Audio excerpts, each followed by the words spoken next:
Hello everybody, welcome to my 1993 ESPN Sunday Night Baseball Game of the Week. Trying it out for the first time. Hopefully, if it goes well, we'll do it for the remainder of the 93 season. This game was played on Sunday, May the 30th at the Kingdome between the Detroit Tigers and the Seattle Mariners. On the mound for Seattle, right-hander Tim Leary, and on the mound for the Tigers is left-hander David Wells. There you see the lineups, benches, and bullpens. Tigers are carrying one extra pitcher, which means they have one less position player than Seattle. Sparky liked to have extra pitchers at least this point of the year, so they were struggling a little bit in the bullpen, so he wanted an extra arm out there, and that's why they have the extra arm. All right, I've got the trifold set up, so hopefully you all watched the detailed playthrough I did last week between the Red Sox and Royals, and so hopefully that was helpful for many of you out there. Either those of you who haven't played the game before, were looking into the game, wanted to see how it operated, or people who have played the game and maybe struggled with some certain results or certain things that happened. Hopefully there's some clarity there. I did the best I could with it. Tried not to go too fast. Probably ended up going a little bit faster than I wanted to, but it still was an hour and a half video. And, you know, people's attention span, they're not going to sit there and watch a 2 or 3 hour video. So had to kind of use my best judgment. All right, we got our dice, red, white, and blue, which is the Replay Baseball mantra. Red, and they are deciphered in that order. So, all right. No need for a whole lot of pomp and circumstance, so we'll just go ahead and get started. Tim Leary on the mound for Seattle. Tony Phillips is at the plate for the Tigers. Kind of the Swiss Army knife for the Tigers. He played all three outfield positions as well as second base and third base. Today he's in left field. Switch hitter batting left against Tim Leary. And the ESPN Sunday Night Baseball Game of the Week is underway. We got a 5-1-4. 5-1 is a 5. 5-4 is a 2. Total of 7 in column 5. And as happens a lot in column 5, you get a base on balls. So leadoff walk to Tony Phillips. Not what you want if you're Leary. You don't want to start walking, particularly the leadoff man, because then the big boppers come up. Lou Whitaker is going to hit second in this game. Trammell's a little bit banged up, so he's on the bench. He is available to pinch hit or have a defensive replacement or something like that. But Travis Fryman right now is holding down shortstop at this point in the season for the Tigers here in 1993. Infield double play depth. Here is Lou Whitaker. You can see he's got definitely an edge to face right-handed pitching.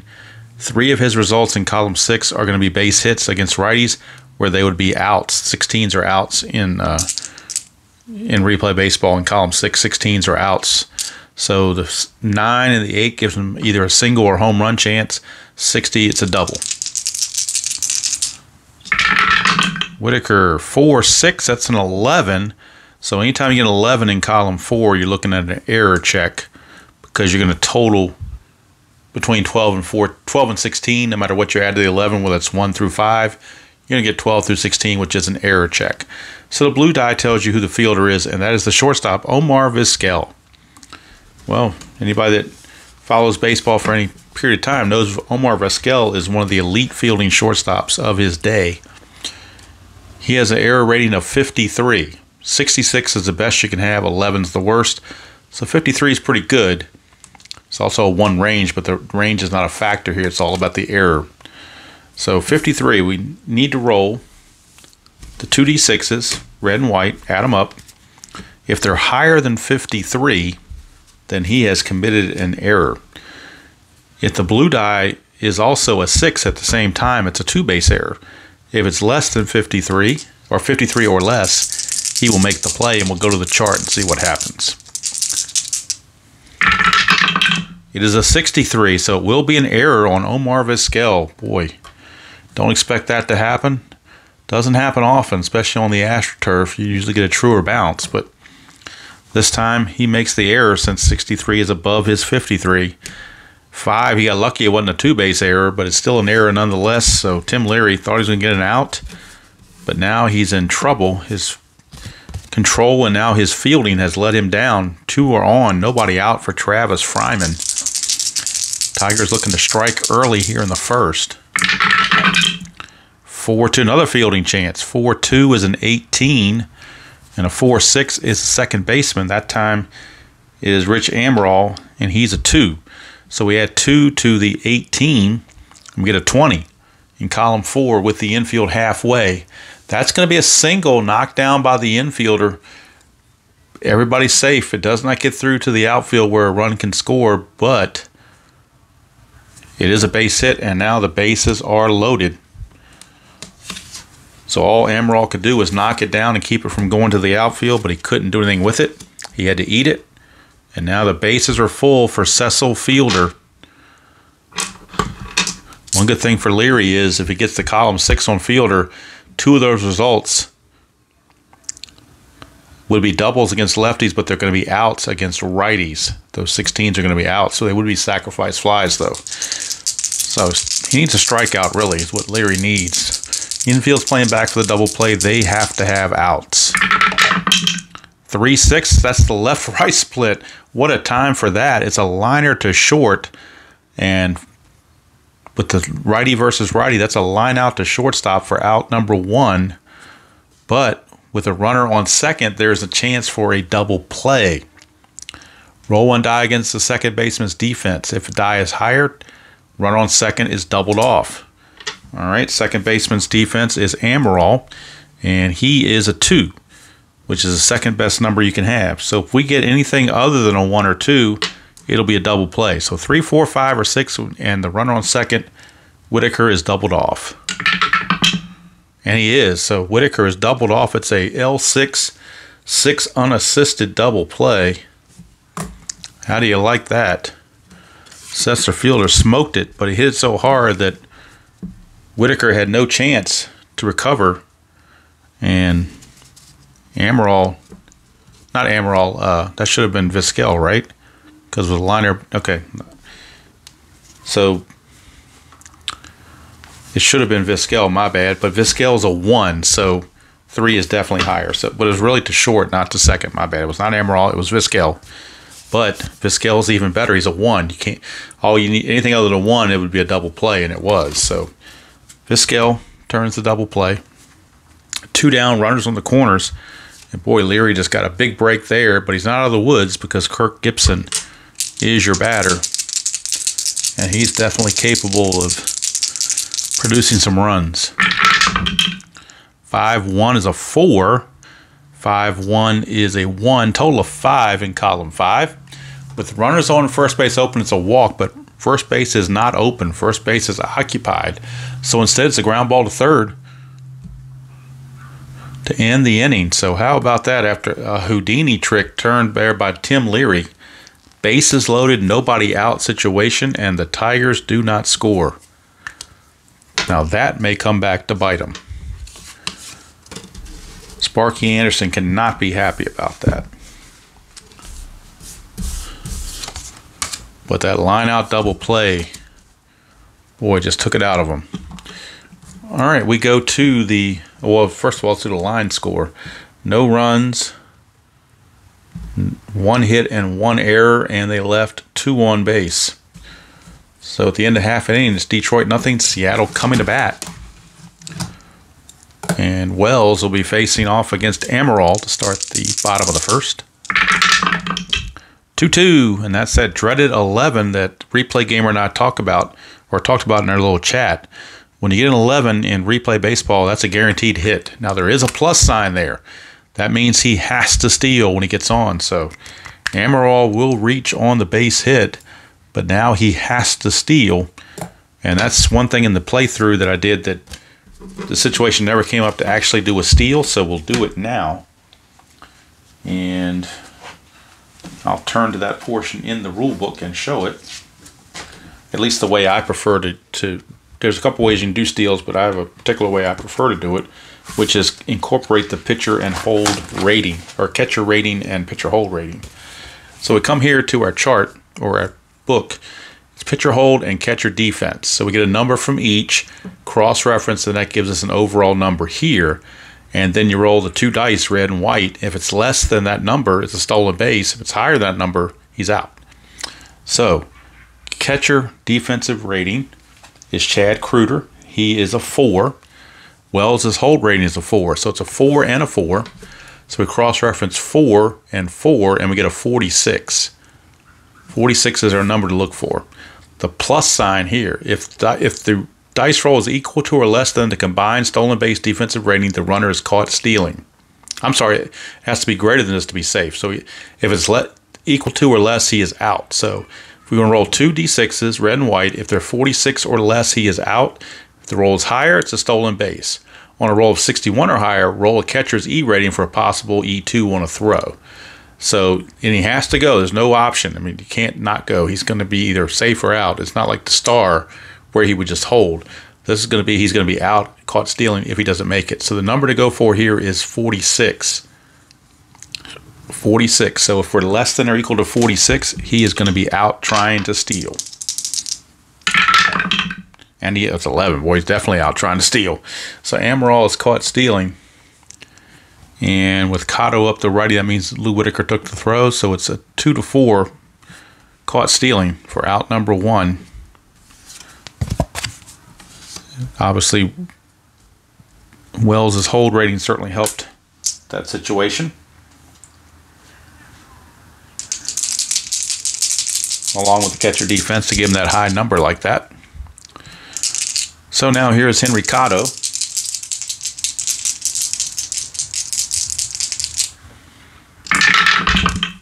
One 3 is a 2. 1 2 is a 1. That's a 3. That's a total of what's total of 3 in column 1, which means it's a 6. It's a strikeout because we know from previous anything 6 or less in column 1 or 2 is a strikeout by default. You don't even check anything else. It's just automatic. So 2 down, and here's Ken Griffey. 3-3 is a 32. 3-3 is a 2. Total of 34 in column 3. And that's a double to right field for Ken Griffey. So Griffey hits a 2-out double. And that'll bring up Edgar Martinez. Seattle with a chance to break through. 5-2 is a 2. 5-1 is a 1. That's a total of 3. And that'll be a ground ball to Whitaker, and that's going to do it to end the inning. Nothing doing for Detroit. No runs, 2 hits. But a big caught stealing. No errors and 1 left. 1 innings in the books here in the Kingdom, and we have no score. Both teams with missed opportunities, to say the least. Top of the second we go. Tim Leary back out. Be facing the switch hitting catcher Chad Kreuter.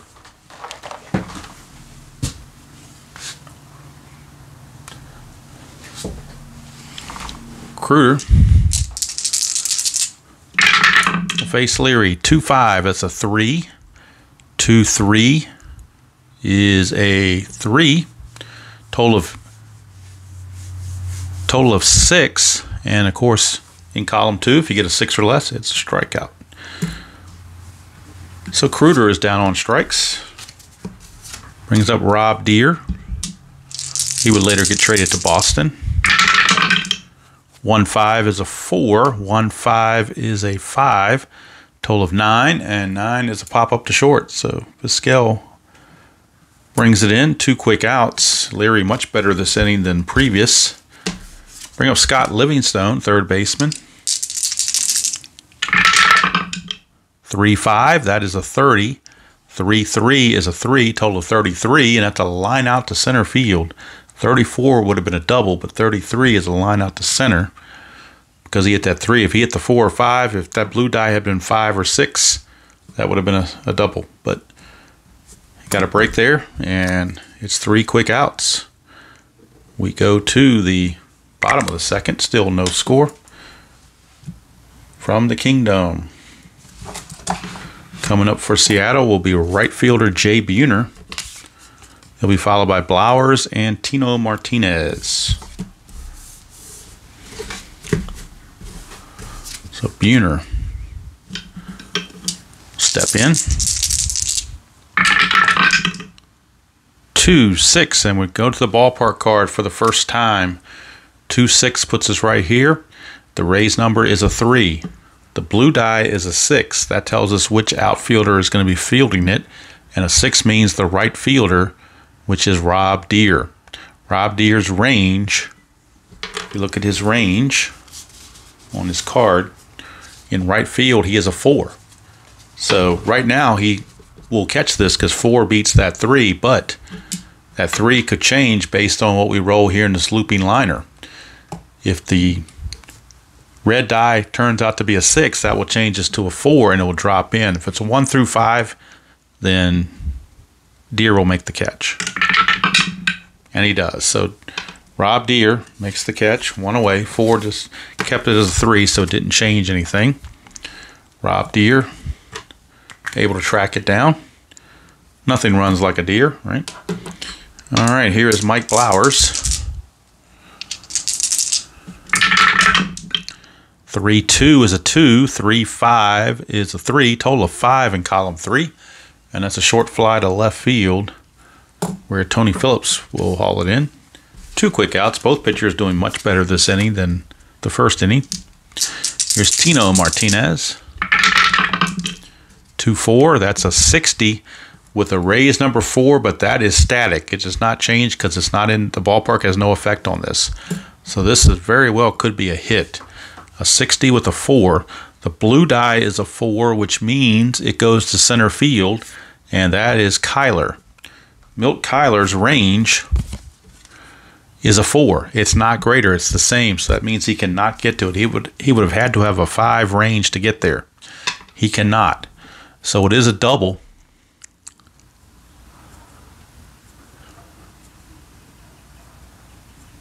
With less than 2 outs, batter stretches hit to a triple if third base is open and his speed is higher than the outfield's arm. That's not the case. Kyler's got a 3 arm. Tino's only got a 2 speed, so he cannot take the extra base. Plus, there's already 2 outs, so he couldn't do it anyway. But he will take the double and stay right there. And even if his speed was higher, since there are 2 outs, this says it has to be less than 2 outs for that to happen. So, but he's in scoring position. Puts a little more pressure on Wells, and Dave Valley stepping to the plate. 4-2, and that's a 17. 4-5 is the shortstop, Travis Fryman. Travis Fryman's defense, as far as his range go, is a 3. So we take the 4-2, 17, add to a 3 is a 20 in column 4 with the infield back. 20 in column 4 with the infield back is a grounder, but it's an asterisk. 20 and 21 results go to the umpire chart. So we have to roll on the umpire chart to see if he's safe or out. On a 20, he's most likely going to be out. 21 is most likely going to be safe. 1 to 6, he's safe. 2 through 5, he is out. It's a 1. He actually beat it out. So how about that? Dave Valley able to get it in there as Mr. Fryman unable to get it out of his glove in time, and next thing you know, Valley beat it out. So runners are on the corners with 2 down for Omar Vizquel. Chance to put the Mariners in the lead. 2-4, that's a 3, and a 2-5 is a 1. Total of 4, that's a strikeout to end the inning. So no runs, 2 hits, no errors, and 2 left. For the Mariners, they had runners on the corners and couldn't do it. At the end of 2, no score from the Kingdom.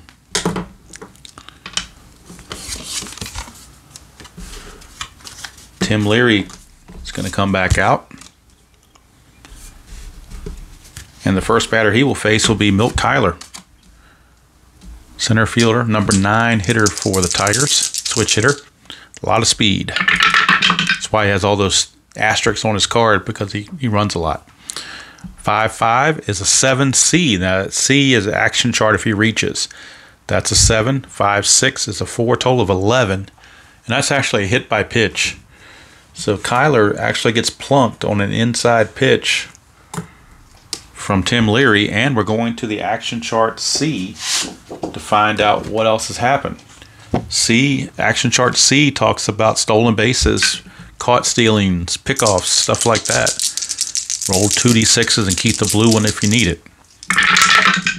We get a 5 on the two dice here. Under column C, a number 5 says stolen base. Just that simple. Nothing extra to it. Just says stolen base. So Milt Kyler gets himself a stolen base. Gets hit by a pitch, and then to exact a little revenge, he steals second base. So now he's in scoring position with really good speed. Kyler runs at a 5, best you can run. Nobody out. And here is Tony Phillips. He walked his last time up. 4-1 is a 1. 4-3 is the third baseman, and that is Blowers. And Blowers checks in as a 3. So that's a total of 4 with the infield back. Grounder out at first. Runner advances 1 base. Runner on second holds on ground balls to short or third. Well, there you go. So he has to hold. So Kyler, because it was hit to the left side, was not able to move up. And there's one away. Is Vizquel makes the play, or Blowers rather makes the play. So 1 down, and that brings up Lou Whitaker. He reached on a Vizquel error his first time up. 1-1, that's a 10. 1-6 is a 5, total of 15 in column 1, and that is an infield single up the middle. Runner advances 1 base. Runner with 4 or 5 speed advances 2 bases. So since he's at second base with a 5 speed, he will score. So Kyler comes in to score on the base hit by Lou Whitaker. And the Tigers grab a 1-0 lead. The veteran Lou Whitaker comes through with a base hit. And the speedy Kyler scores without a throw. 1-0. Here's Fryman. Fryman singled his last time up. 6-2, that's a ballpark card. We're in the shaded area. That is a 9, but that can change. 6-3. 3 means we got a 2 here on Leary, so we're going to add 2 to whatever this becomes in the shaded area. We go up to the top of the Kingdome. Right-handed hitter. And see what it changes to. Right now it's a 9. See what it changes to. It's a 5. It changes to a 7. So this becomes a 7 plus the 2 is a 9. So Kingdome took any chance of a home run away from the right-handed hitter. It is a 9. Runners advance 1 base. Runner on second may try to score. It just says 1 base if you're on first. So Whitaker has to stop at second base. Fryman 2 for 2. But the Kingdome saved potential extra bases.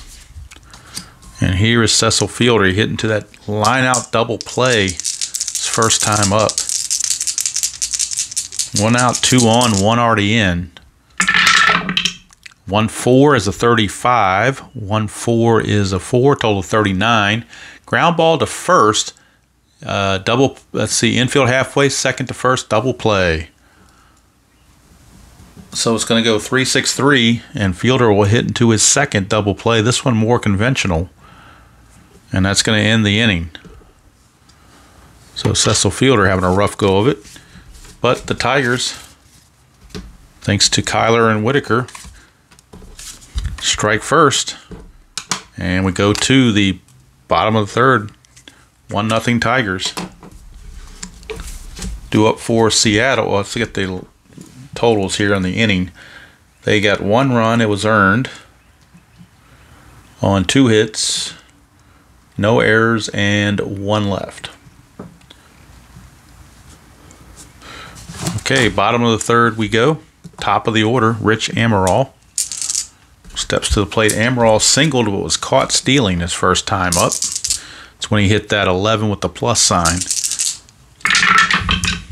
6-6, he's not going to get that now, but he might steal again. That's a 7 with an asterisk. So we got a 7 there. 6-5 is a 4 here. Total of 11, so he has an outside chance at a home run. This has to be a 6 to be a home run, otherwise it's a single. And it's a single, but there's a star there, so that means he gets a chance to steal. And this time, since it's an asterisk and not a plus, if the steal is unsuccessful, then he just holds. So, again, we already know 46 is the magic number from the last time he tried to steal. He needs a higher than 46. He will steal. If it's 46 or less, he has to hold. And he has to hold. So, but at least he's not out. That's the difference. So Amaral reaches with the single, but cannot get the jump to steal second. So he's aboard for Cotto. He struck out his first chance. 4-2, that's a 16. And a 4-1 is the first baseman, Cecil Fielder. Cecil Fielder is a 4. So that's a total of 20 in column 4. With the infield halfway, that's a single knocked down by the fielder. Runners advance 1 base. So Cecil Fielder was able to knock it down to keep it from going to the outfield, but it has no play. And runners are at first and second. A really good first baseman may have turned a double play on that, but a bad first baseman like Fielder ends up being a hit. And that's going to bring up Junior now. So 2-on, nobody out. And here come the Mariners. Junior doubled his first chance. And he got a 6-6. That's not good if you're David Wells. 6-6 is an 11. 6-3 is a 3. Total of 14. 14 is it's long, and it is gone. A 3-run homer for Ken Griffey Jr. And the Mariners jump in front 3-1. That was just tattooed. And Wells, all he could do was look at it. And dip his head, and Sparky didn't even want to look. So it's now 3-1 Mariners in the lead. Still nobody out. Here's Edgar. 5-4, that is a 3. 5-6 is a 3, total of 6, and that's going to be a walk. So how many times you see it after a home run, the next result is a walk. All right, here's Jay Buhner. The Tigers need some outs. 4-1, that's a 19. 4-5 is the shortstop Fryman. That's a 3. He's a 3. And that's going to end up being a 22. Infield halfway and a 22. That's going to be a single off the fielder's glove. Runner advances 1 base. Had he been on second, the runner would have scored, but instead it's just a 1 base advancement. And there's still nobody out. Wells, a little perplexed. Sparky maybe going to the bullpen. Here's Blowers. That's a 2-5, and that's a 3. 2-6 is a 2. Total of 5. That's a strikeout, and Wells needed a strikeout in the worst way, and he got it for the first out. Now a double play gets him out of the inning. And it's Tino Martinez, lefty on lefty. Tino doubled his first time up. 1-1 is a 20. 1-4 is a 1. Total of 21. That's a line drive single plus a potential error. Runners advance 1 base. It says ball drops in and may be mishandled. Roll against error rating of fielder. All right, the 4 says the fielder is the center fielder, Kyler. Let's look at his error rating. Kyler, unfortunately for the Tigers, has an 11. That's the worst error rating you can have. The only way this is not an error is if we roll another 11, which is exactly what's showing here. So let's get the formality out of the way. It is an error. So it says, if roll is higher, batter and all runners advance an extra base on his error. So runners were already at first and second. So the runner on second is going to score. The runner on first will go to third. The batter will go to second. It'll be a single plus an E8. And that will score Martinez. And Buhner will stop at third base.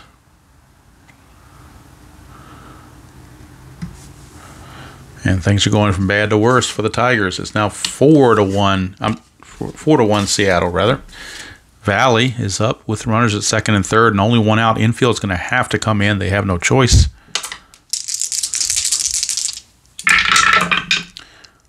And 1-1 is a 3, but there's a caret there. That means sacrifice fly in most cases, unless he strikes out.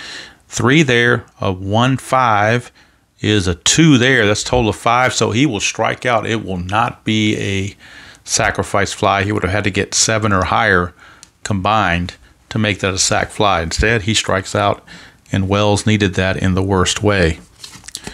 2 down. Here's Vizquel, the 9th man to bat in the inning. Infield back to normal. A must-have for Wells. He's got to get Vizquel out. 3-4. That's a possible rare play when you get that 57.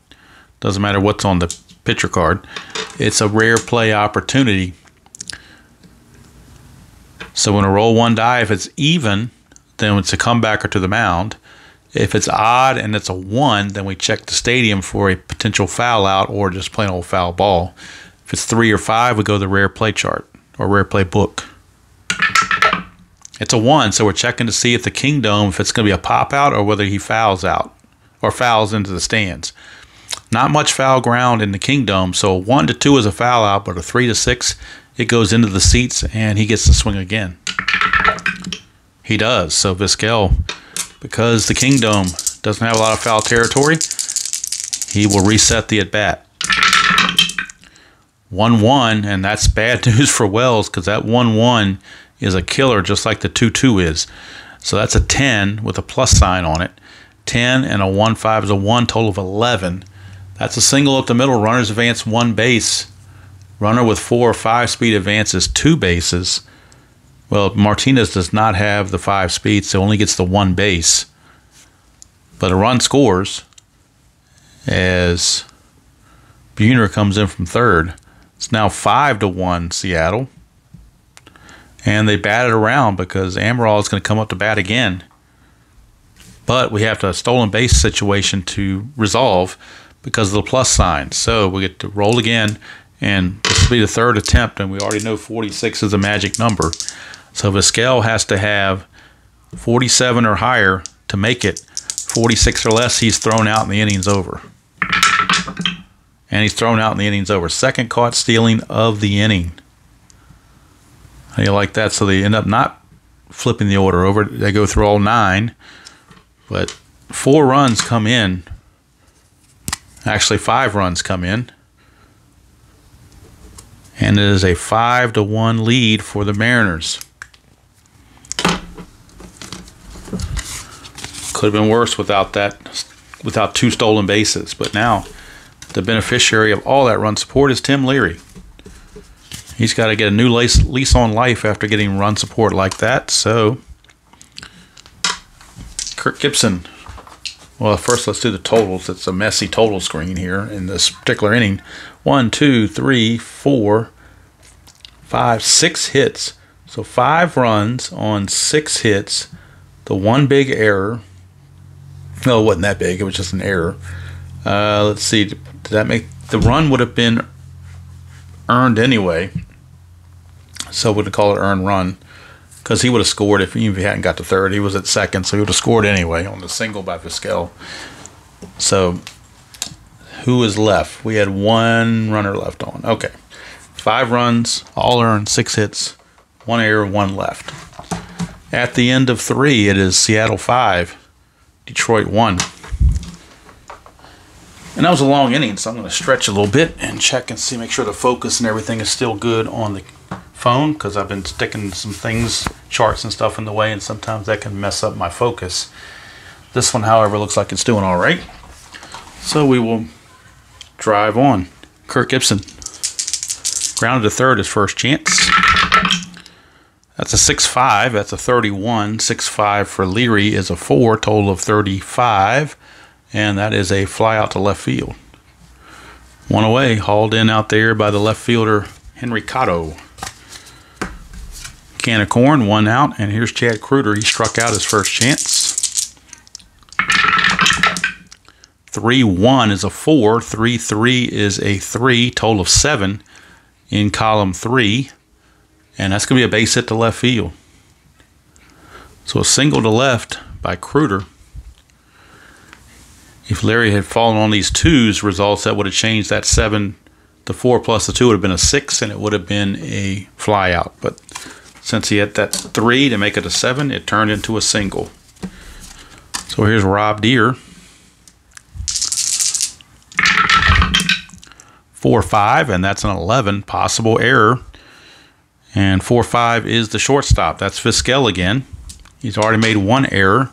Can he make another one? His error rating, once again, is 53. If the red and white are higher than 53, we got another error.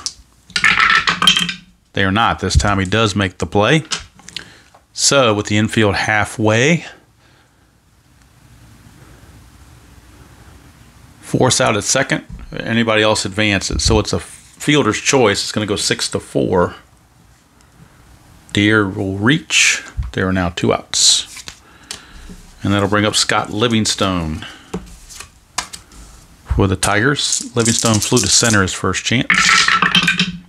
3-1's a 13. 3-2 is a 2. Total of 15 in column 3, and that is a line out to second base to end the inning. And just out of curiosity's sake, he hit the 2 this time. If he had come down to the 3s like he did earlier in the inning, that would have been a triple. If we had hit the 3, that would have been a triple. 2 is a line out. So just that one number difference can mean all the difference. So no runs, a hit, no errors, and 1 left. Go to the bottom of the 4th. Still 5-1 Seattle over the Tigers. And Sparky does have his bullpen on high alert. Kurt Knudsen, the right-hander, is loosening in the pen for the Tigers. And it is pronounced Knudsen. I verified it with John Miller on the ESPN telecast from this game. So Kurt Knudsen is loosening in the pen. Coming up for the Mariners, it'll be Rich Amaral. And Amaral is 2 for 2. He singled twice and scored a run. He also got caught stealing. 5-6 is a 2. 5-1 is a 1. Total of 3. That is going to be a ground ball to Lou Whitaker, and there's a 1 away. So 1 down. And that brings up Henry Cotto. Cotto is struck out and singled. 1-2 is a 2. 1-1 is a 1. Total of 3. He's going to strike out again. So Wells settling down. Had that one really bad inning, but seems at least to have settled down for the moment. Although here's Junior. He is doubled and homered. 3-6 is a left-right split, though. So second time that's happening, he will line out to second base since it's a lefty-on-lefty matchup, and that's going to end the inning. So 1-2-3 inning turned in by David Wells. Much needed 1-2-3 inning. We go to the 5th. It's still 5-1 Seattle over the Tigers.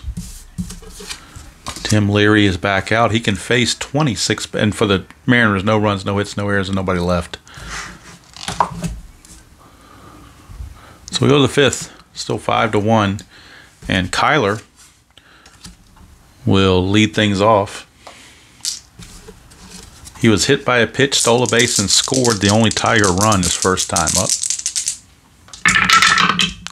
4-3 is a 25. That means when you get a high number like that, that means it most likely is looking to lay down a bunt, because anything you add to that is going to put him in 26 through 30 category, and that's a bunt down the line.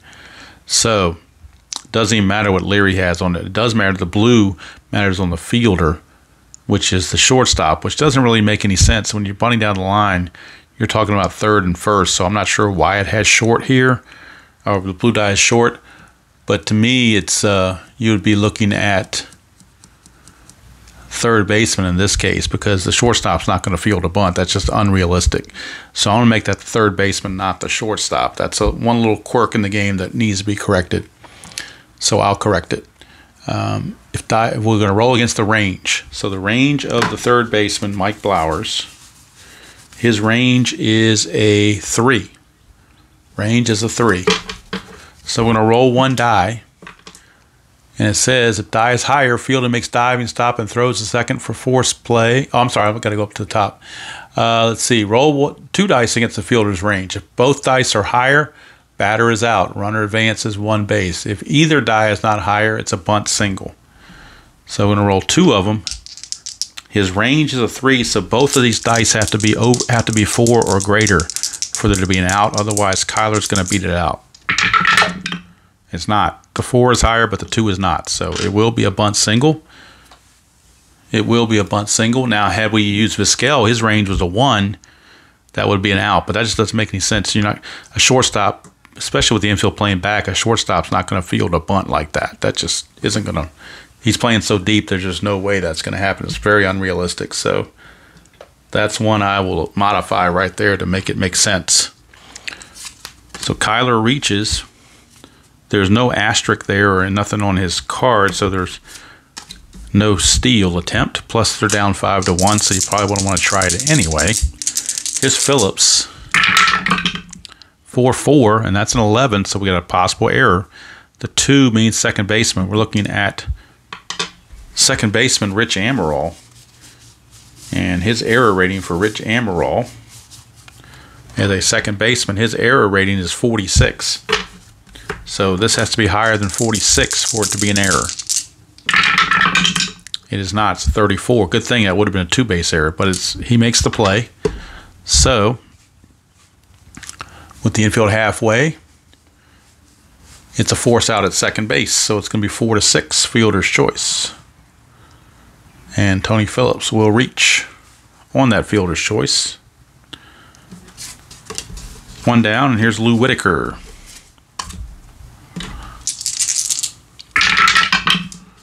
.63 is a 31, and a 6.6 is a 4. Total of 35. That is a short fly to left field for out number 2.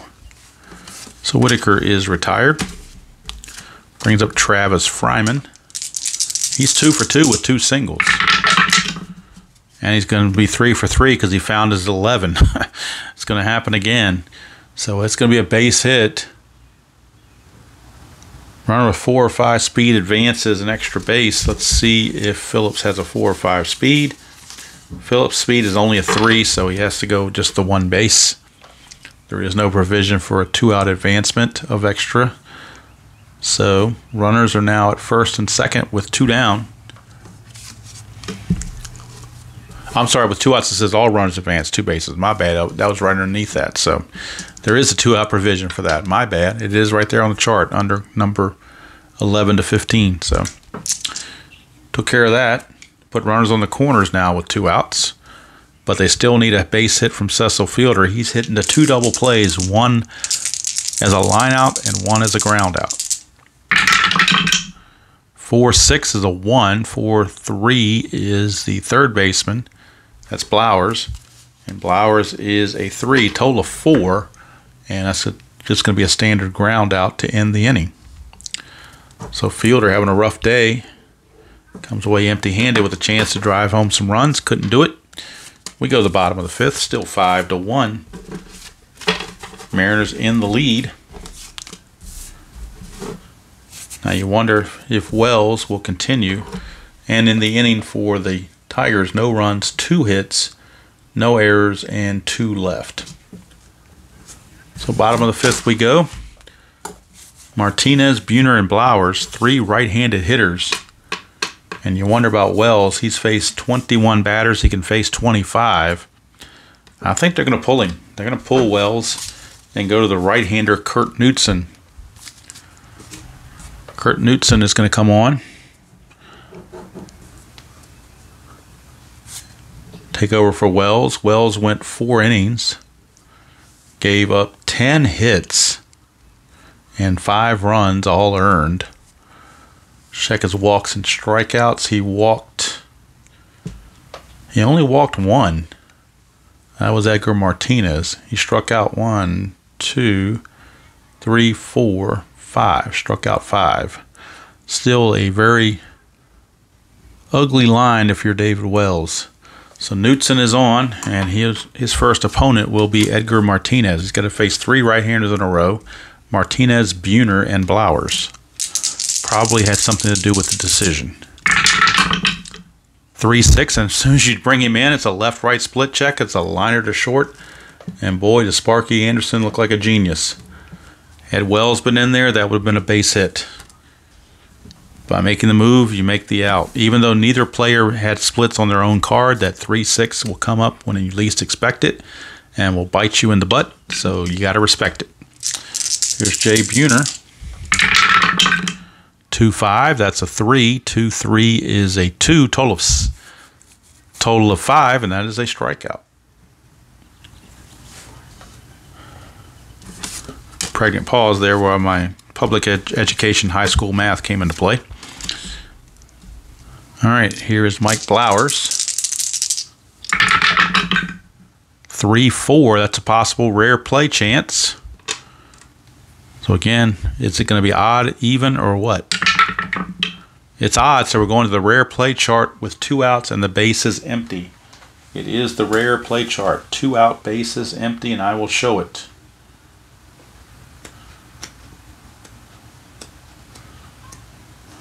All right, bases empty. And we need to roll the 2Ds. I'm going to roll all 3 of them, but we're really concentrating on the red and white. That's an 11. So we'll keep this blue 6 in case we need it, but that's an 11. So we come over here to our book, and since it's 11, we're on this side.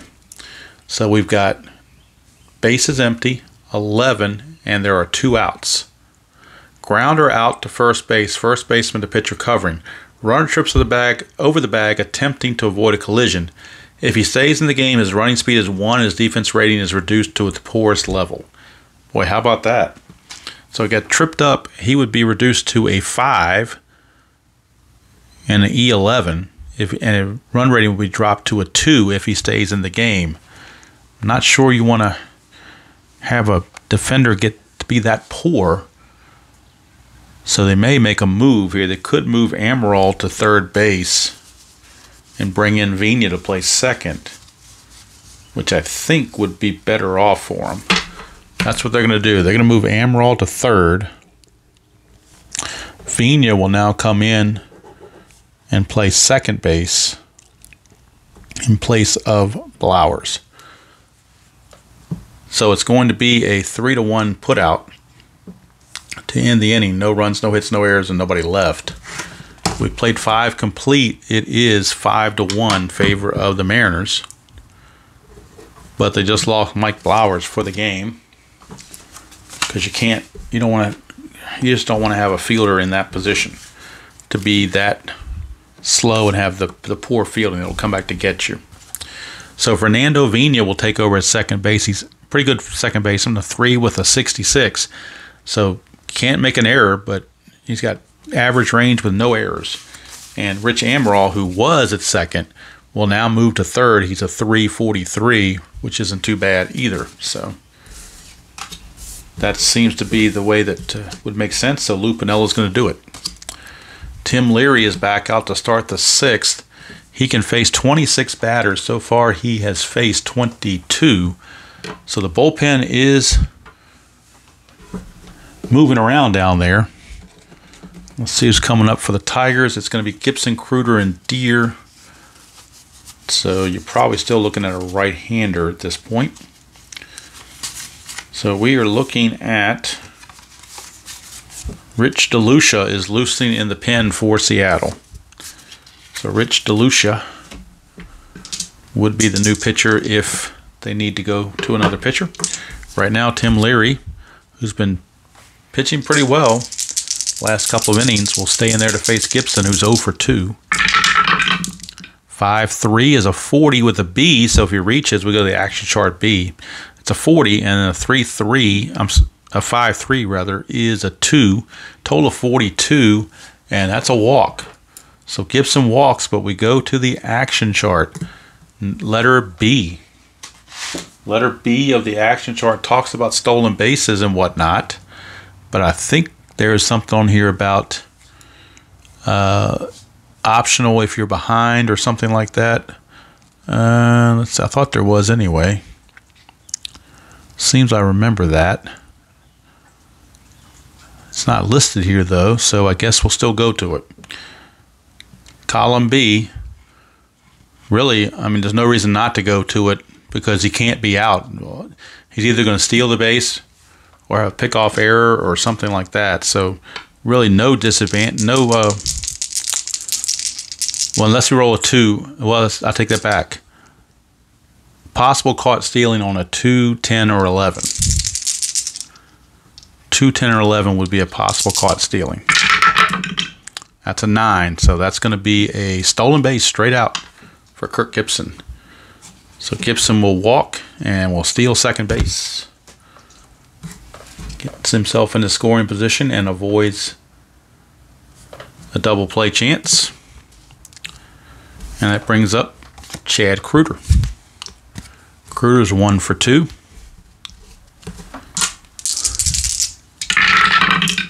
3-5, that is a 12. And a 3-5 again is a 4, total of 16 in column 3. That is a triple to right center field. So again, because that was a 5 and brought us to this number 4, we teamed it up with the 12 to make a 16, which is a triple. Had he found 2 2s or a 3-3, it would have simply been a line out to second. But that's the way it goes. When you're one number off, that can change the whole complexion of everything. So Chad Kreuter, not known for his speed, cracks a triple. Obviously, he at least had one triple in the season, or his card wouldn't have been rated like that, you would assume. So he must have gotten a triple somehow or another. But the run scores is cut to 5-2. And now DeLucia may be coming close to coming into the ball game. Leary has faced 24 batters. This is batter number 25. There's nobody out. They're going to leave him in there against Deere and see if he can get Deere. The infield is back. They need outs. 6-5 is a 36. That's a strikeout. That's desperately needed if you're Tim Leary. So a strikeout there of Deere, 1 away. Brings up Livingstone, but they don't have a lefty ready to go. This is batter 26 for Tim Leary. He's retired Livingstone twice, so they're going to leave him in there to face Livingstone. 5-6 is a 2. 5-3 is a 2. Total of 4 in column number 5. Infield is back. Runner, that's a ground out to short. Runner on second holds on balls hit to short or third. Out at first, other runners advance. So runner on third does advance on that play. It is a ground out to short for out number 2, but Kreuter will score. And it's a 5-3 ball game now, but the bases are empty. And Kyler, the batter.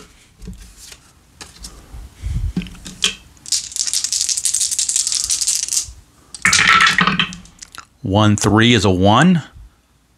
1 2 is a 4. Total of 5, and that is a strikeout to end the inning.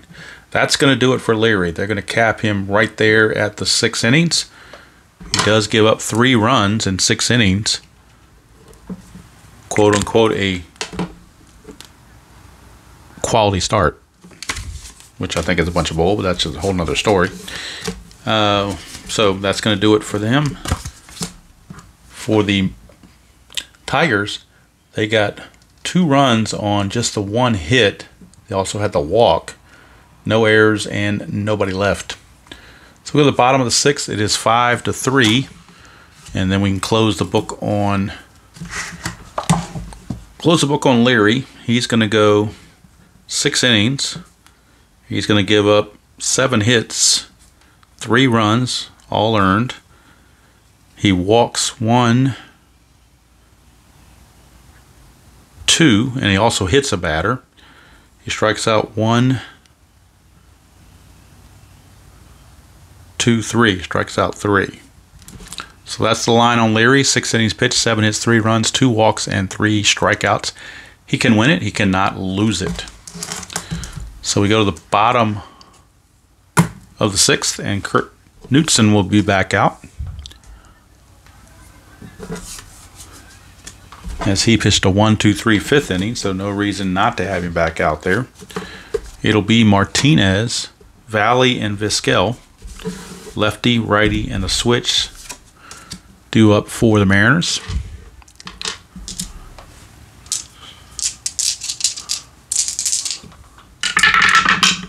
.65 is a 36, so that's a strikeout. Much like the 13 in APA, you know, a 36 in replay is a strikeout 100% of the time. Dave Valley, the batter. Whoop, the red die did not go through, so let's redo that.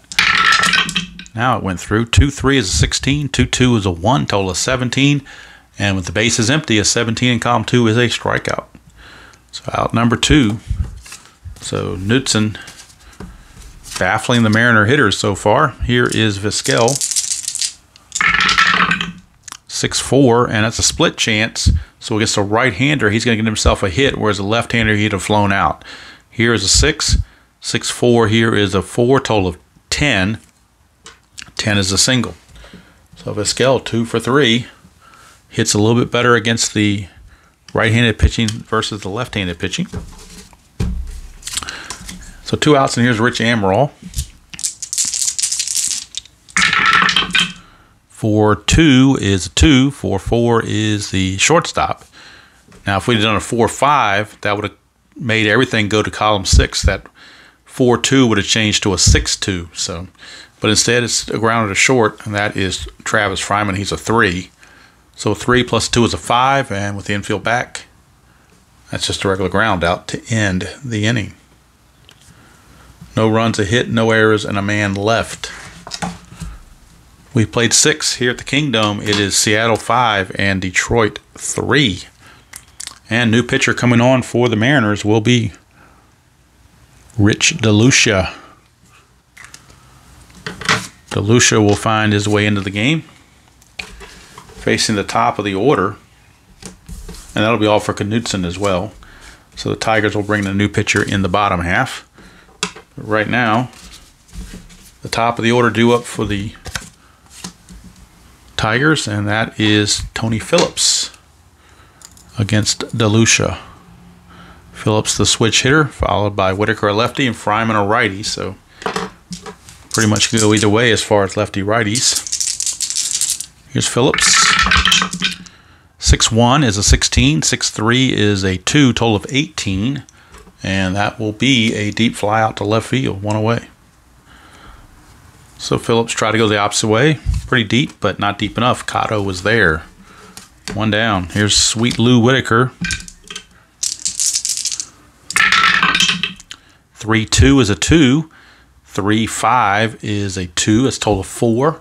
And that's a short fly to right field. 2 down. So DeLucia, 2 for 2 on outs to start his outing. Here's Travis Fryman, who is 3 for 3, all singles. 1-5 is a 4. 1-1 is a 1. That's a strikeout. So much for his 3 for 3. He's out of there. DeLucia, 1-2-3 inning. No runs, no hits, no errors, nobody left. We go to the 7th inning stretch here at the Kingdome. It is Seattle 5 and Detroit 3. And I'm going to stretch as Sparky Anderson will be making a move to the bullpen. As Knutson went 2 innings.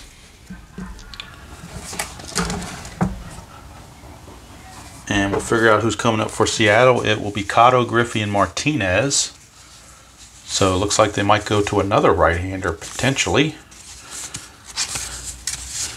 And that right-hander is... Whoops. Well, he's terrible, so I don't really want to go to him. Really, well... You're going to play the percentages, and you don't know he's terrible when you're playing until the season's over. So we're going with Dave Haas. But there is left-handed activity in the bullpen. Buddy Groom is loosening the pen just in case Haas gets into trouble. So Haas will be coming on. Do the numbers on Knutson. He did very well in 2 innings. He gave up 1 hit, no runs. Didn't walk anybody and struck out 3, so nice outing there for Knutson. Kept his team in the game. In fact, the lead was trimmed from 5-1 to 5-3 while he was in the game. So he did a good job. And Henry Cotto will be stepping to the plate to start the bottom of the 7th. 5-3 Mariners. 5-1 is a 3C, so if he gets on, we'll go on to action chart C. 5-3 there is a 1, total of 4. And a 4 in column 5 is a ground ball to short. So it won't be going in the action chart because he did not reach. So one thing he does have is good control. All those 1s in there, plus the raised numbers, So he can almost not walk anybody. He must have had very few walks in 28 innings pitched because he's got some huge numbers there. All right, here's Griffey. 1-1 is a 20 with a plus. 1-6 is a 424, and that's a line drive single plus an error possibility. The blue die is a 6, which means it's the right fielder Rob Deere. So it says ball drops and may be mishandled, roll against the error rating of the fielder. Rob Deere's error rating in right field, unfortunately for the Tigers, is only 26, so it's a good chance this could be an error on top of the single. It is not, though. It's only 21, so it will not be an error. It'll just be a single for Griffey. But there's a plus sign there, so that means he's going to steal, or at least attempt to steal. Now, with Wells no longer in the game, but Haas has the same 4-hole rating that Wells had, so the 46 is going to stay constant. So Griffey needs a 47 or higher to be successful. 46 or less, he's caught stealing. He makes it, so a stolen base for Ken Griffey. He singles and steals second base to get himself into scoring position for Edgar Martinez.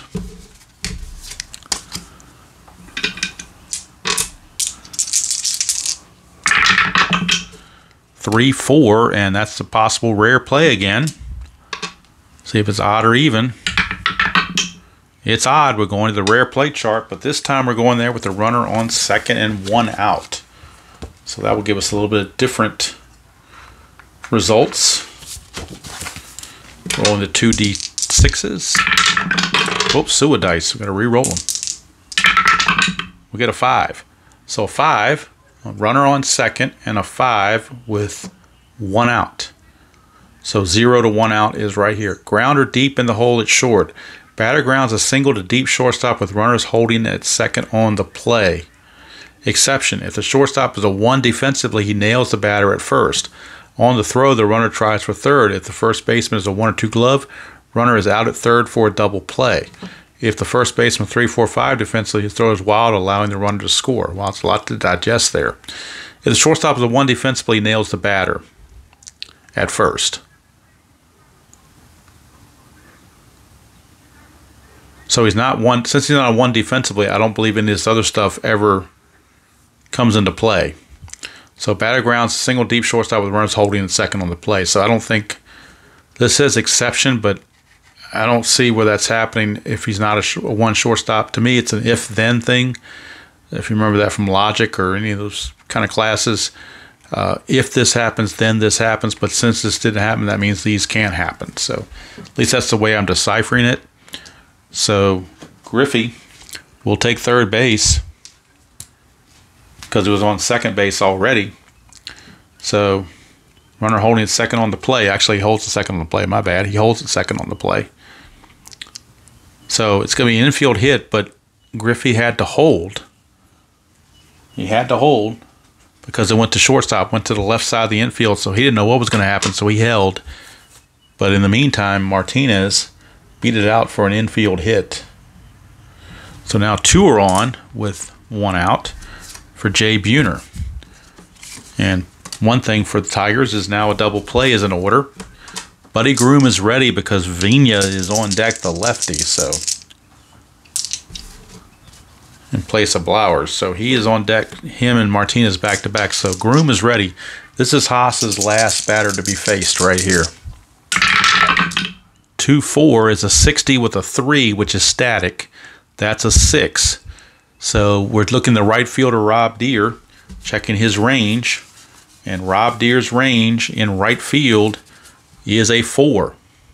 Since that's a 3, Rob Deere will make the play. Now let's see if anybody moves up, because that's out number 2. So it says, if Alfredo's defense rating is higher than the raised number beside the batter card, he makes a fine running catch for a flyout. Run on second, third, advance 1 base. So run on second does take third.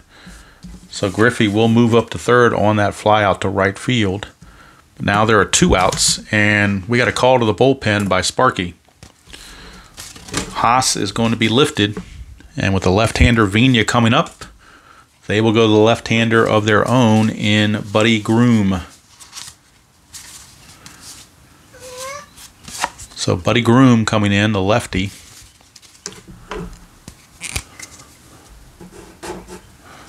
Buddy Groom.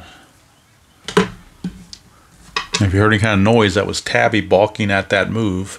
Probably saying I should have brought in another lefty, not Groom, but I brought in Groom anyway. So Haas goes 2/3 of an inning, gives up 2 hits. Both runners on base are his responsibility, no walks or strikeouts. So Buddy Groom is on to face the left-handed hitting Vina with 2 outs in the bottom of the 7th of a 5-3 game. Griffey at third, Martinez at first. And I didn't update my scorebook, did I? I still have Blowers in there. So Vina is now in there, and Amaral is at third. So make sure I got that updated. My little scorebook. All right, Groom, the lefty, against Vina, the lefty. 2-1. That is a 22, and a 2-4 is a 5. Total of 27 in column 2.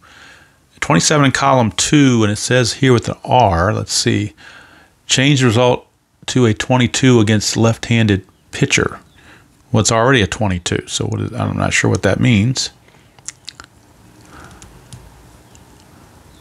Change final result to a 22 instead of a 20, what would it be, 27? So 27 will be a grounder to third, but it's not going to be a grounder to third. This will be a ground out catcher to first, and it's an injury check for Vina. He would miss, if we did injuries, he would miss 5 games if we were doing that. I'm not sure. I've already had 1 injury. I may have to cap it at that. I can't run out of players. They don't have that many guys on the bench. Seattle comes away with nothing. So he can close the book on Haas. He had nothing going on with him. They leave 2 stranded.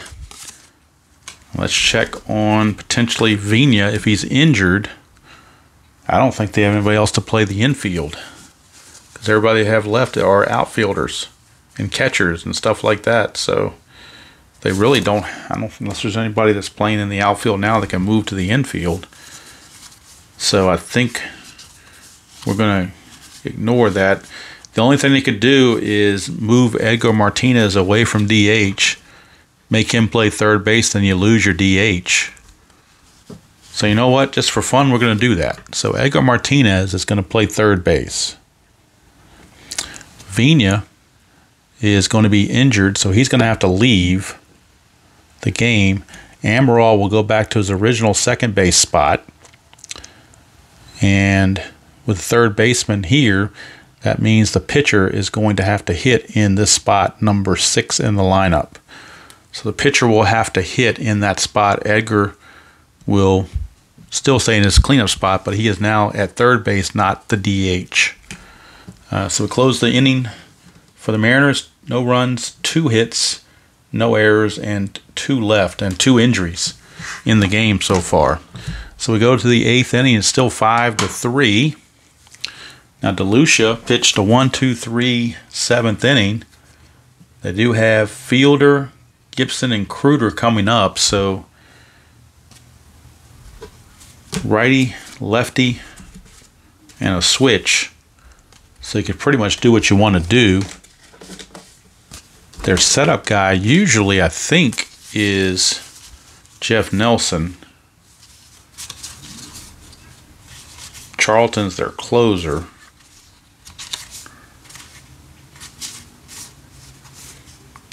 So I think they're going to go to Jeff Nelson out of the pen for the 8th. He's going to be the setup guy. So Jeff Nelson will come in, and he will pitch the 8th inning. DeLucia went 1 inning, was perfect. Nothing but a strikeout, nothing else. So Jeff Nelson is on to pitch the top of the 8th. And he gets to face Cecil Fielder for the first chance. That's his reward for coming into the game. Cecil Fielder. I'll stretch one more time here to start the 8th, and then hopefully that will get me the rest of the game, because we're over an hour on the video because of all the offense and everything going on. All right, here is Cecil Fielder. 2-3 is a 2. 2-5 is a 1. That's a 3. Total of a strikeout. So Cecil Fielder with the whiff. And Jeff Nelson picks up the strikeout for out number 1. Here's Kirk Gibson. 0 for 2 with a walk. He did steal a base. 1-2 is a 1. 1-6 is a 1. That's a 2. It's another strikeout for Jeff Nelson. Back-to-back Ks. Nelson liking those column 1 results. Here's Chad Kruger. He's 2 for 3, a single and a triple. 1-3, another column 1 result, and it results in another strikeout. So because we roll column 1 3 times in a row, Jeff Nelson strikes out the side to end the inning. So we go to the bottom of the 8th. Score still 5-3 Seattle. So now they've set it up for Norm Charlton in the 9th.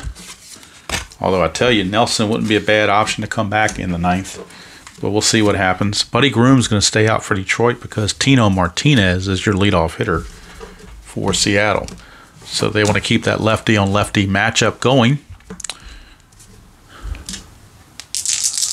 The only other right-hander they have in the pen is their closer, Henneman. You're not going to use him. So they're going to stick with Groom at least for now. 5-1 is a 3. 5-3 is a 1. Total of 4. And that is a ground ball to short. Travis Fryman all over it. 1 away. Buddy Groom has retired both he has faced.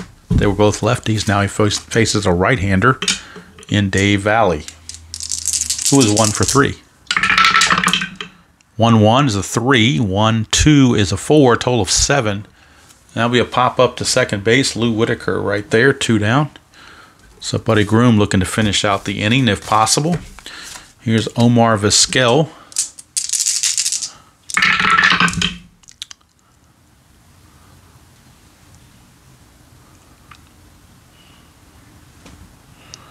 That is a 6-3 for Vizquel. He's missed some split chances, but he would have been out against the lefty anyway. But 6-3 is a 31. 6-3 is a 2. Total of 33. And that's to pop out to second base. Whitaker is there again. And a 1-2-3 inning turned in by Buddy Groom. So he goes an inning and a third and gives up nothing. No walks, no strikeouts, but no runs. So we go to the top of the 9th. Last chance for the Tigers. As they trail Seattle by the score of 5-3. And coming on to try to collect the save, I think will be Mr. Charlton. Let's see.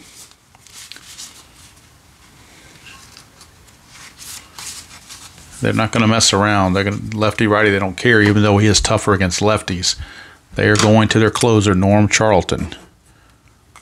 If you're going to lose, lose with your best. They don't want to let people get on and then bring Charlton. They like to start Charlton with a fresh inning. He doesn't want to clean up somebody else's mess. So he's there to try to seal the deal, so to speak. And Rob Deere is the first one he gets to face. Livingstone is on deck, a lefty. They may pinch hit for him. They do have Trammell on the bench along with Thurman, Barnes, and Tettleton. So they've got some pinch hitting options. Same with Kyler. But right now, Rob Deere is going to swing away against Charlton. 3-1-6. 3-1 is a 31. 3-6 is a 2 against a right-hander. That's a total of 33. And that's a line out to center field, 1 away. Rob Deere almost got that hit, but not quite. 1 away, and they're going to call Livingstone back. He will be pinch hit for by Alan Trammell. So Alan Trammell, the righty, will come in to pinch hit. And if the game goes extra innings, he will move to short, and then they'll move Fryman to third, is the way they'll work that. Trammell pinch hitting here in the 9th with 1 out and nobody on against Norm Charlton, one of the nasty boys. 1-3 is a 10 plus, so he's going to reach with that plus. And a 1-1 is a 1K. It would be 11. The K means he would get a strikeout if there was an out recorded, but there is no out recorded. It's a single up the middle for Alan Trammell. So the tying run is now coming to the plate in Kyler. But as a 213 hitter, they're going to call Kyler back, and they will turn it over to another pinch hitter. And let's see, that's going to be Tettleton. And Gary Thurman could play center field if it went extra innings. So they're going with Tettleton in the pinch hitting role. He's got some pop. He could tie the game with one swing of the bat. He is a switch hitter. Infield at double play depth. 4-5 is an 11. That's a possible error on the play. 1 means the first baseman, Tino Martinez. So Tino Martinez, his error rating for Tino Martinez is a 62, so he doesn't make too many errors. This has to be a 63 or higher to be an error. And it's not, so he will make the play. And with the infield halfway, it says force out at second base, runners advance. So it's a 3-6 fielder's choice. So Trammell is out at second base 3-6. Tettleton will reach on the fielder's choice.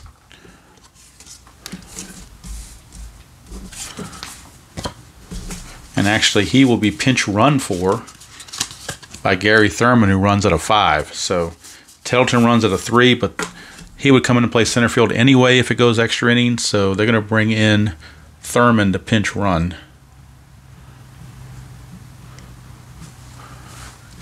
So he will pinch run, and Tony Phillips is your last chance if you are the Tigers with 2 outs against Norm Charlton. Phillips now turnaround bat right-handed. He is 0 for 3 on the day with a walk. We get a 2-2. That's that dreaded 2-2 that we always talk about, and there's that 11 right there. You can't stop it. So 11 is a single. Runners advance 1 base. Runner on with 4 or 5 speed advances 2 bases, or with 2 outs he advances 2 bases anyway. So Thurman will motor to third, but the game is not over as of yet. Tying runs are now on base. The go-ahead run is now at the plate in Lou Whitaker, but he is a lefty, and Charlton is tough against the lefties. Whitaker is 1 for 4 on the day.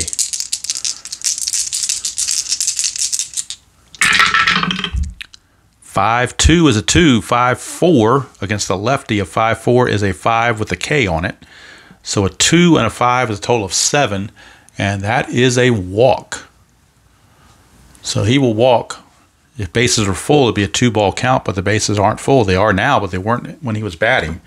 So the walk will now load the bases, and now Lou Piniella kind of fidgeting a bit as Norm Charlton is making this more interesting than it should be. Travis Fryman stepped to the plate. He's 3 for 4 with 3 singles. A single here, and you're looking at most likely a tie ball game. Phillips at second base. The tying run runs at a 3. Charlton to Fryman. 3-6 is the left-right split. Wouldn't you know it? A righty against a lefty gets the base hit. It's a single.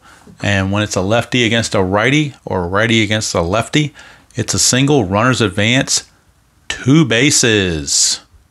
2 bases. But a runner on first with a 1 or 2 speed stops at second base. Whitaker does not resemble that remark. Everybody gets 2 bases. We have a tie game at 5 as Thurman scores, as does Phillips. Whitaker moves to third. So runners are on the corners now in a 5-5 tie, and Cecil Fielder the batter. And now what do? Do you leave Charlton in there? He's your closer. I guess you got to trust him, try to get out of this inning. Fielder's 0 for 4 on the day. 5-6 is a 4. 5-6 is a 5. Total of 9. And that's a walk. So bases are loaded again. Charlton all kinds of struggling. But he does get to face Kirk Gibson, the lefty. So Kirk Gibson is in. Let's see what he can do. Gibson's 0 for 3 with a walk. 1-2 is a 1. 1-4 is a 1 again. That is a strikeout to end the inning. But damage done. The Tigers have tied the score. They have tied it up. And we are going to the bottom of the 9th, which I didn't think we'd be doing, but we are. for the Tigers, 2 runs on 1, 2, 3 hits, no errors, and they left the bases loaded.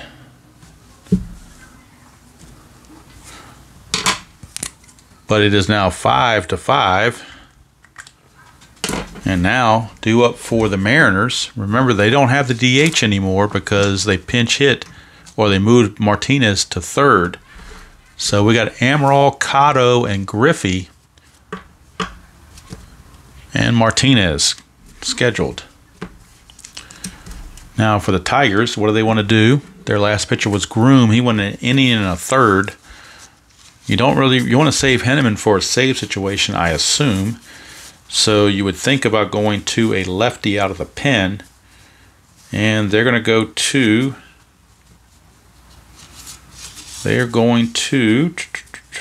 Tom Bolton, a lefty. So Tom Bolton is on. And he's going to face Amaral, Cotto, and Griffey. So Bolton is in the game. Bottom of the 9th. Tied at 5. Mariners got all 5 of their runs in the 3rd. Detroit are running the 3rd, running the 6th, 2 in the 6th, and 2 in the 9th. Talk about 9th inning magic. There you go. Amaral will lead it off, and there's that dreaded 2-2 again with an 11. That's a base hit, but there is a plus sign, so that means he has to steal. And he's already been caught once. And since Bolton's a 4-hole rating, that 46 number we've had all day long is still the same. So Amaral needs a 47 or greater to be successful. And he is. Stolen base for Amaral. So Amaral gets the steal. He is the winning run for Henry Cotto.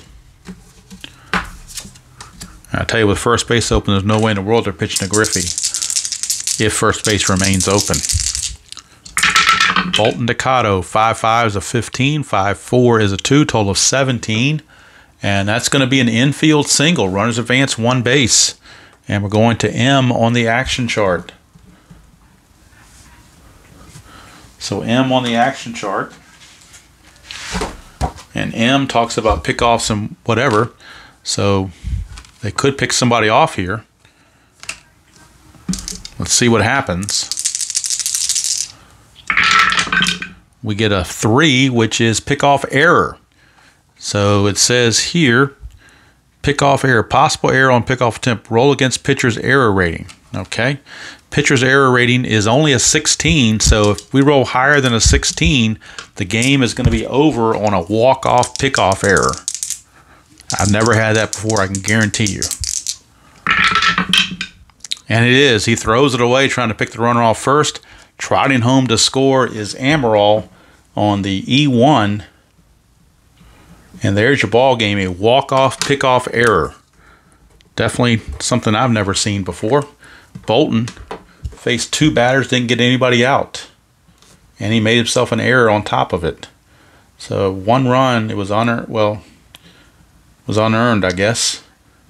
The 2 hits, 1 error, and 1 left. So there's your ball game.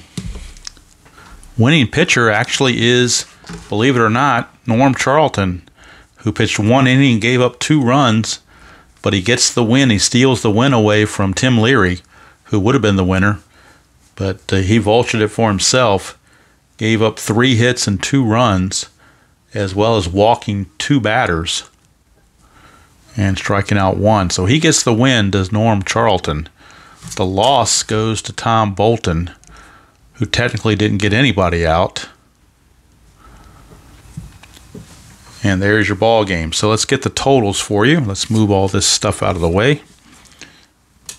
And like I said, you don't normally bring in your closer when it's tied in the 9th.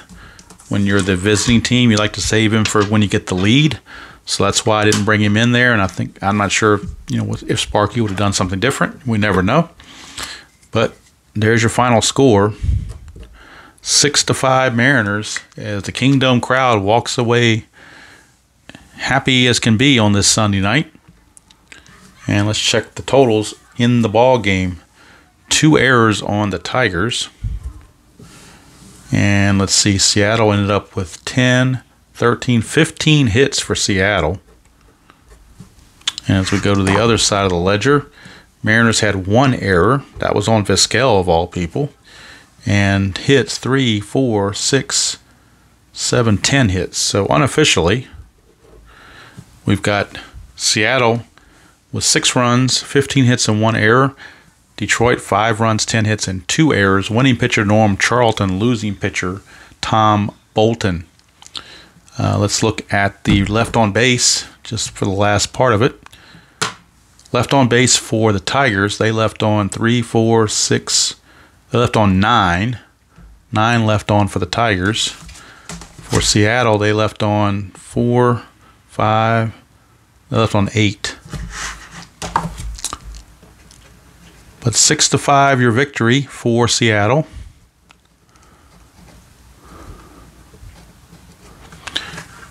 So that wraps things up here from the Kingdome on this initial or inaugural ESPN Sunday Night Baseball Game of the Week. Game was played May 30th, 1993. Next Thursday, or next Sunday rather, we will be moving to Stade Olympique as the Chicago Cubs take on the Montreal Expos. It'll be Greg Hibbert against Ken Hill in that matchup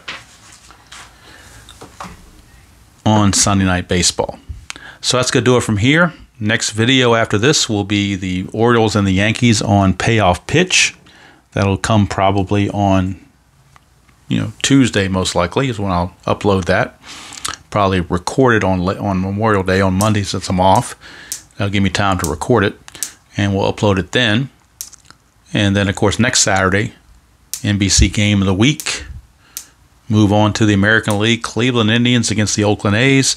1975, Dennis Eckersley against Ken Holtzman. But that's going to do it here from the Kingdome. Seattle Mariner fans, drive away happy on a walk-off pickoff error. First time it's ever happened to me, I can guarantee you. But the Mariners win it 6-5. 6 runs, 15 hits, 1 error for the Mariners. 5 runs, 10 hits, and 2 errors for the Tigers. Winning pitcher Norm Charlton, although he does get a blown save. And losing pitcher Tom Bolton. Until next time, enjoy playing whatever game you choose to play, however you choose to play it, and I will see you all down the road.